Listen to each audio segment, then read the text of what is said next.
Hey guys, and welcome to Should You Buy It, where all we do is talk a little bit about the game and tell you whether or not we think it's worth the cost.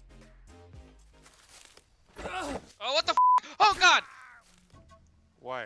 Fucking cannibals at our base. He's attacking me!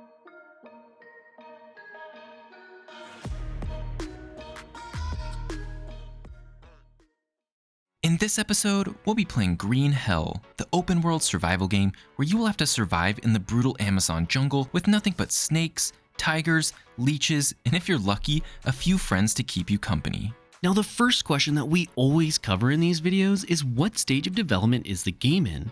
And in this case, Green Hell is currently in full release and available on PC as well as most consoles for $25.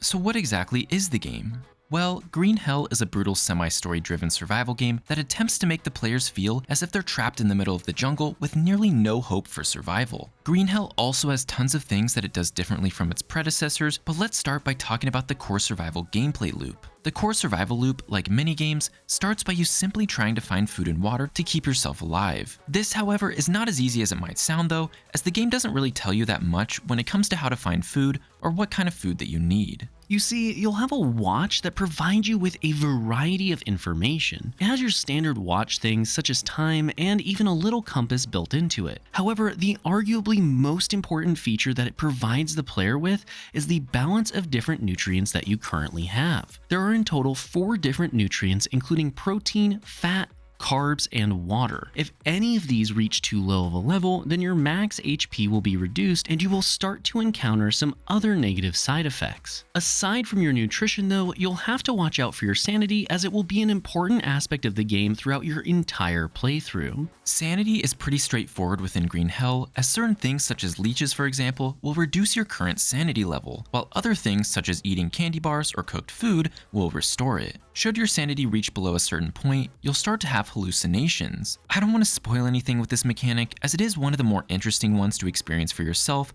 so I'll just say that yes, sanity can cause some seriously bad things to happen. Now, while your sanity meter may not deplete, you will still see many different things such as hallucinations when you're progressing through the game's story. The main plot is explained to you in the tutorial of the game and provides you with your primary motivation for survival throughout. As you explore the world, the story will slowly start to unfold to you as it is shown to the player via visions, exploration, and your handy-dandy notebook. All of these storytelling elements give you a great sense of curiosity and fear while trying to figure out exactly what in the hell is going on. As you continue to progress through the game and the storyline, you'll start to unlock new recipes. Your primary source of progression within Green Hell is going to be through that storyline and the recipes you unlock within it. There are of course some basic recipes that you will get very early on that don't require any amount of story to be completed, but if you want to learn how to make some of the more interesting things, such as a hammock, then you're going to have to explore and progress through the game. This is great as it gives the player a reason to care about going through the storyline, even if you're not particularly a fan of stories. All the recipes you learn from the game are of course going to give you ways to make your life easier. This could come in the form of a fireplace that won't go out from rain, weapons, medicine, or even just armor. The armor and medicine systems are probably one of the more interesting gameplay mechanics that Green Hell brings to the table. This is because in order to heal your wounds, you will first have to inspect your different body parts by rotating them and figuring out what is the best way to medicate them. This same rule also applies with armor, as each part of your body will need something to protect it. Now this leads me into one of the things that makes Green Hell so interesting to many players, and that is the overly intricate systems. Just to give you an idea of what I'm talking about, you'll have things like lighting a fire, which requires you to make a drill and then find some leaves or a bird's nest. After that, you'll have to open that tool within your inventory and drag the fuel you wish to use to light the fire onto the drill. Next, you'll need enough stamina to turn the drill quickly and light the ember. And lastly, you'll then need to place said ember inside a campfire, and yes, once this burns out, you'll need to do this all over again. The whole idea is that nothing comes easy, and they want you to really experience each step in the survival process rather than simply placing a fire down, putting some fuel in it, and hitting a start fire button. All of this really helps to immerse you into the world of Green Hell. So much, in fact, that I often found myself frustrated, but in a good way. Need to get fats in your stomach? Well, you better know what kinds of food contain high amounts of fat. Oh, what's that? You don't know? Well, guess it's time to start eating random mushrooms, nuts, meats, and eggs until you happen upon something that might give you the nutrients you need. The great thing about this, though, is that once you know what a certain food gives you, you will then be able to know exactly what the food offers simply by looking at it. Of course, this also means you are likely going to die a lot, which seems to be a major theme within the Amazonian rainforest hell that the game is trying to portray.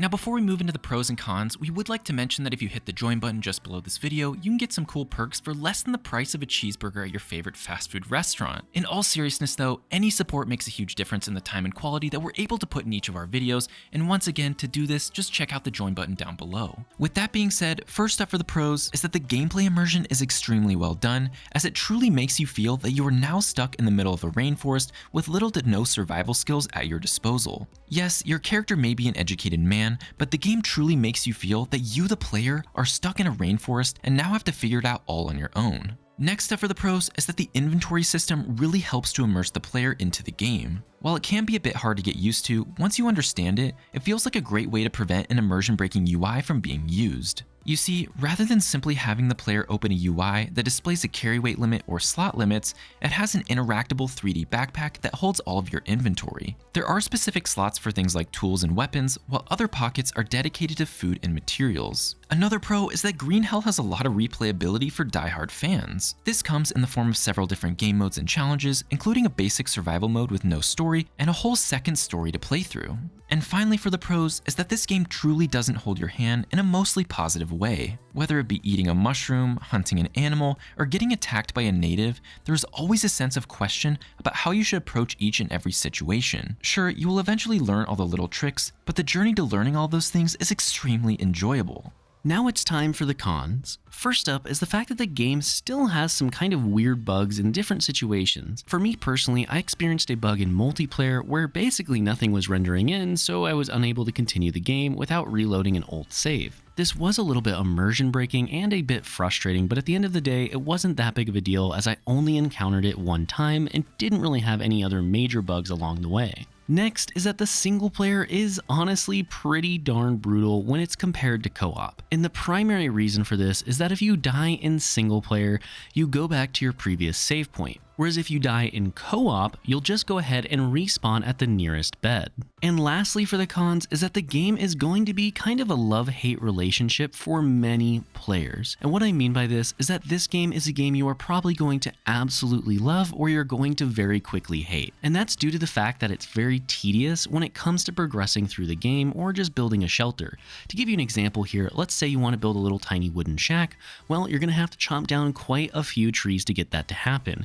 It took me in total probably about an hour or two, but even with efficient tools and having multiple players trying to help, it still took quite a while when compared to other games for the amount of structure you were able to build. But again, this game is trying to be super realistic, so it's not that far out of left field. Just understand going into it, some things are intentionally made to be tedious because it would be tedious to do in real life. So now it's time for the rating for the game, and when we rate games, we want to get 1 hour of enjoyment out of every $1 that the game costs. So for this game in particular, in Green Hell, we would want to get roughly 25 hours of enjoyment out of the $25 cost of the game. And after putting well over 24 played hours into this game, we give it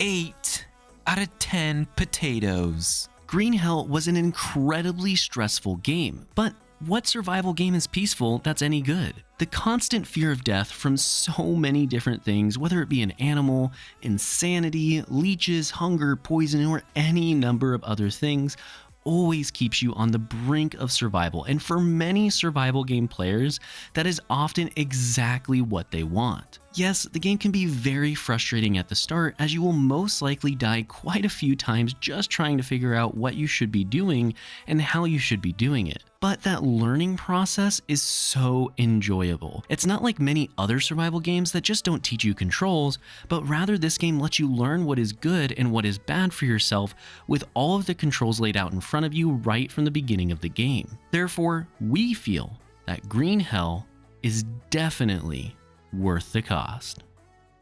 Now before you guys go, thank you so much for watching, and if you did enjoy the video, make sure to subscribe and hit that notification bell for more survival game content and reviews. We just want to quickly shout out our Platinum and above members Jonathan S, Caustic FPV, and Jim Phillips, and if you too would like to help support the channel for less than $1, which is less than the price of a cheeseburger these days, you can hit the join button down below to check out our membership program. Otherwise, thank you so much again for watching, and we'll see you next time.